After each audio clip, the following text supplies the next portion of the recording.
Hi, my name is Dr. Mittinty, and I'm here to present our research on dyadic coping and its impact on couples living with rheumatoid arthritis.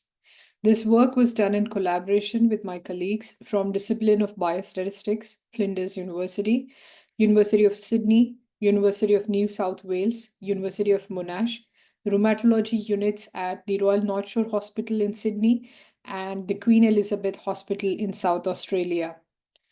This was a cross-sectional survey study, and our main objective was to examine the impact of dyadic coping on psychological distress, measured using depression, anxiety, and stress scale, and relationship quality of the couples. Dyadic coping is an interpersonal concept which refers to the ways in which partners who share an intimate relationship cope when managing stressful life events together. For example, coping with one partner's illness. It emphasizes the idea that coping is not just an individual process, but a collaborative effort between the couple. Now, this study was special for two reasons. First, because it explored the process of dyadic coping from both the patient and their partner's perspective. And second, it utilized a sample size of 163 couples to develop an actor partner interdependence model for analyzing the data. This APIM model enabled us to assess both actor and partner effects. The actor effect evaluated how an individual's dyadic coping influenced their own relationship quality and psychological distress, while the partner effect examined how their dyadic coping impacted their partner's report of relationship quality and psychological distress. Our findings indicated that patients who received supportive dyadic coping experienced lower levels of psychological distress along with improved relationship quality. In contrast, those who reported negative dyadic coping faced increased psychological distress and diminished relationship quality.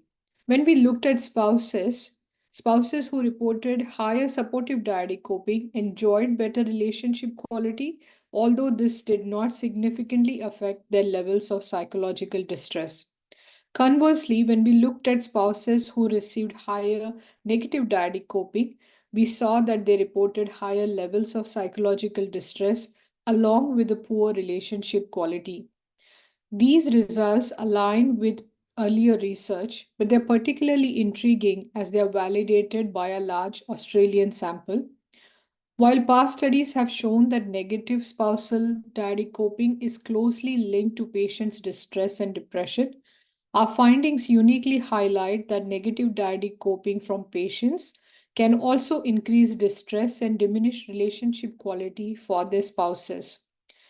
These results further emphasize the mutual aspect of dyadic coping and the necessity of examining it from both partners' viewpoints.